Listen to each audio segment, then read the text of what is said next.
Tim Walter. I'm a house healer and an alternative life coach, and welcome to this week's Monday Moments, which is the little basic webcam recording that I do in answer to some of your comments or questions that you've left in the YouTube sections below the videos. So I wanted to pick up on a couple of little questions by Mark J. He kindly responded to the last video I put up about Hamish. And his question was, I'd like to hear your thoughts on two things. Do you think that fairies and elementals exist? Let's deal with them one at a time, and I'll come to his second question in a minute. Do I think that fairies and elementals exist? Short answer, yes, I do. I think it's very, very interesting that we can feel and detect and become aware of energies that appear to respond to our presence. The more we meditate, the more we tune into our mindful presence. In other words, the more that we're able to be mindful about our presence, then the easier it is for us to detect these very, very subtle influences. Do I mean that I see little people wandering around with wings and stuff? No, I don't, not at all. What I get personally, and it will vary for each of us, of course, the way that we perceive these influences from the subtle realms, what I get personally is a feeling of very, very small, very, very light-hearted, very, very curious, not always welcoming, but certainly a presence that is aware of us. As I walk through some of the land around here, for example, I can feel it, and it tends to be like, about 2 feet off the ground, something like that.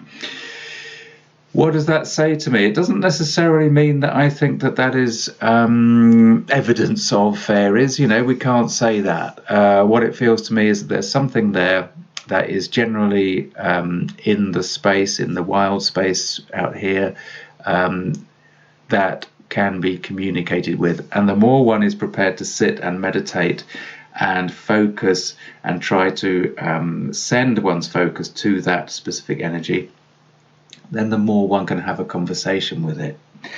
So fairies are a type of elemental. Elementals is a catch-all label. Now, don't forget that for everybody, their perception of fairies, elementals, sylphs, dryads, all of these different earth, air, fire, water elementals, they will be perceived differently by each one of us.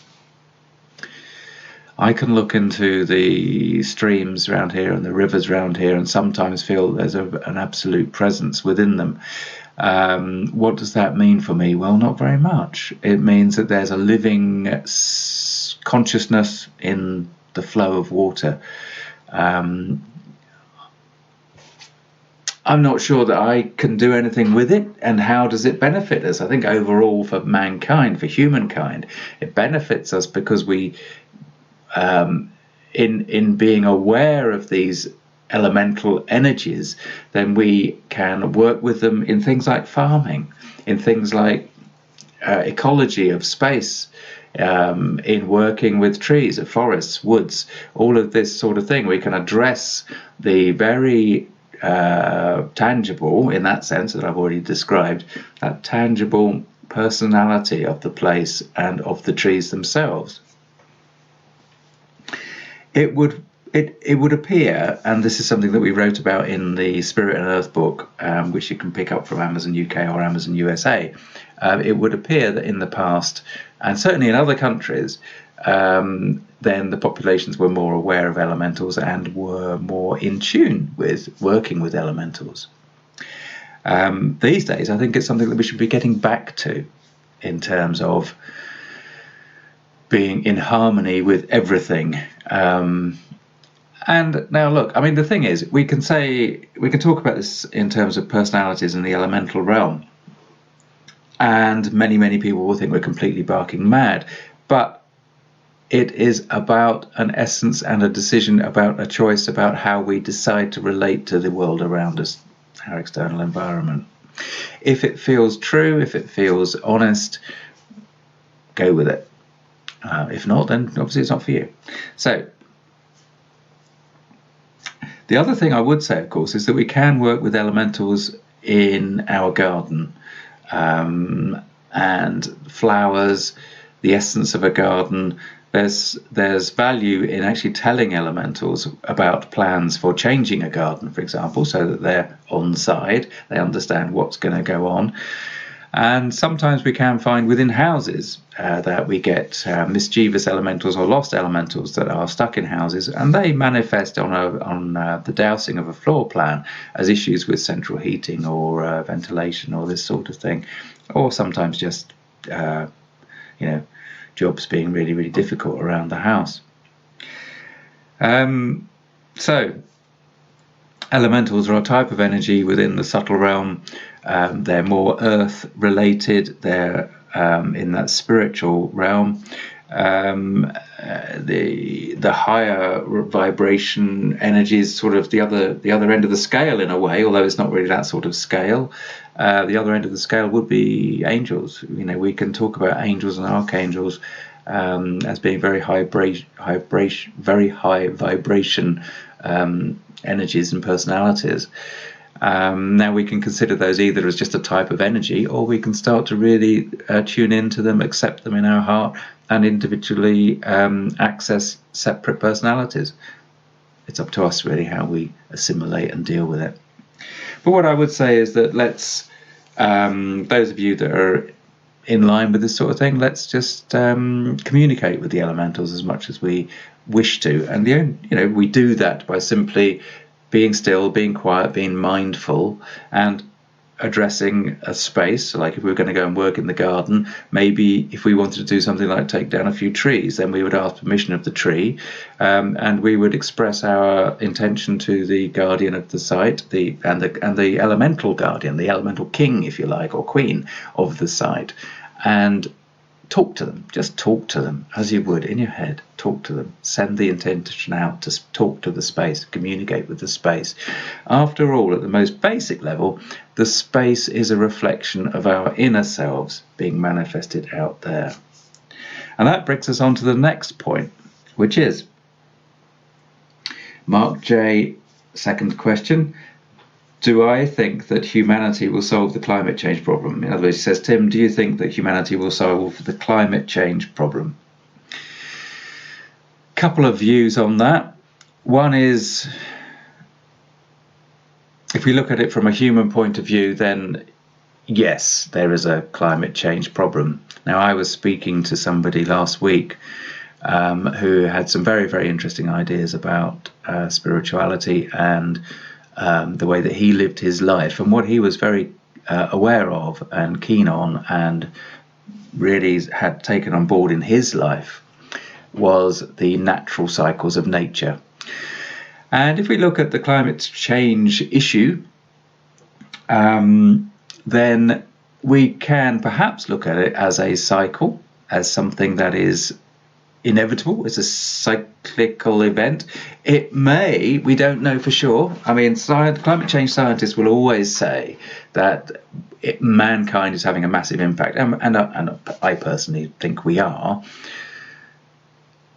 But we may not be having as much impact as we think. I mean, in its basic human physical sense, right? I mean, we don't know for sure. And the reason I say that is because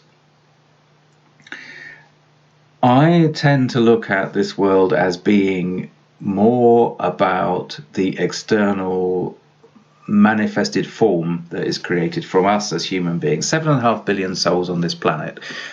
I believe we co-create in line with the management upstairs. That's all of the holy bodies that we know of. We can list them as angels, archangels, whatever you like, and Jesus is part of one of those, as are all the other religious leaders and are leaders of faiths over the eons. So that's what we classify as the management.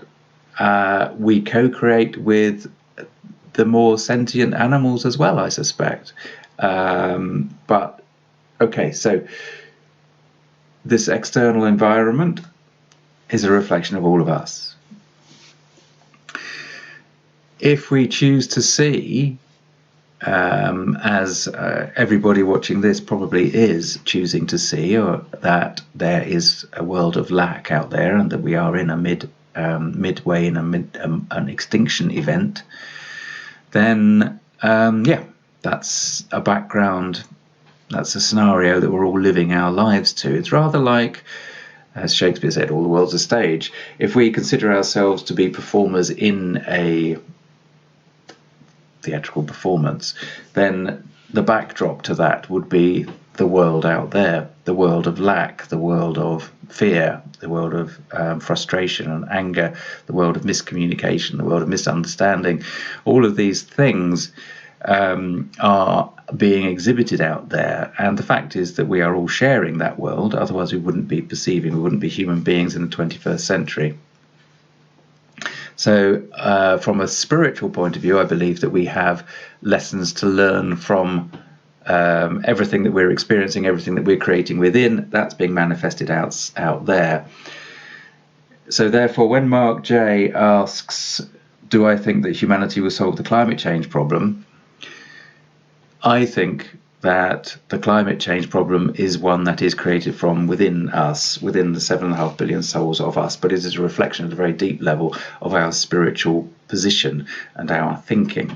So therefore, I personally don't regard the climate change problem as being an issue that can be solved by science. I think it is an issue that can be solved by each individual becoming aware of their spiritual power, their real power within, that is to identify how they affect the world around them, and with each individual person that affects the people that they come into contact with, and therefore you get the cascade event, and therefore we will get to a critical stage, critical numbers, where actually a certain amount of the 7.5 billion souls that are on the planet believe this process, understand this process, work with this process, and therefore the environment will change. Therefore we will find many more species being discovered, many more species coming back. The biodiversity will reappear, and gently the pendulum will swing back the other way. And I believe that is through a spiritual process, and that is partly why I am doing the work that I'm doing today. So those are two questions from Mark J. I'm sorry that sometimes these live one-take streams are going to be a bit rambling, and I'm aware that today's has been a bit rambling. So I hope, though, that you get what I'm basically trying to get across, okay? And I think in both these things, in answering the question, really good questions from Mark J there. These two questions, the one about the fairies and the elementals and the one about the environment, I think those are really crucial things. But let's not forget that the most important thing in all of this is for us to work on our relationships with what we directly experience. And in that way, the effect cascades out. And of course, this is why the Be the Change movement is so important. So do Google Be the Change and see if that resonates with you as well. Okay, so do let me know whether you want me to carry on doing these sort of live one-stream vlogs, as it were, at the beginning of each week. I will try to get time to do them each week. I'm trying, I can't promise. And drop me comments below in the section, and do subscribe. If you found any of this interesting, subscribe. Click on the grey bell icon to get notified each time I do an upload. Later in the week, we will have a little video in which I want to show you the way in which we can see some indicative evidence of the way that people's minds affect the environment in which they live in their houses, picking up on some interesting things that we've discovered in house healing during this year. Okay, so stay tuned for that. That sounds a bit telly-like, but okay, take care until next time. Cheers, bye.